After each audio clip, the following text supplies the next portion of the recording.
The army of General Yahya Khan had failed to crush the spirit of the people of East Bengal. It was freedom or death. সজ্ঞানে সুস্থ শরীরে শপথ করিতেছি যে আমি আমার প্রাণের বিনিময়ে হইল আইনগতভাবে গঠিত প্রতিনিধিত্বশীল In the name of Almighty God, I swear to be loyal to the Sovereign Republic of Bangladesh. With my life, I shall protect the freedom of my motherland.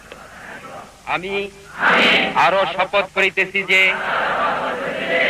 মুক্তি বাহিনীর একজন সৈনিক হিসাবে আমার মাতৃভূমির স্বাধীনতা সার্বভৌমিত্ব রক্ষার্থে সর্বশক্তি নিয়োগ করিব।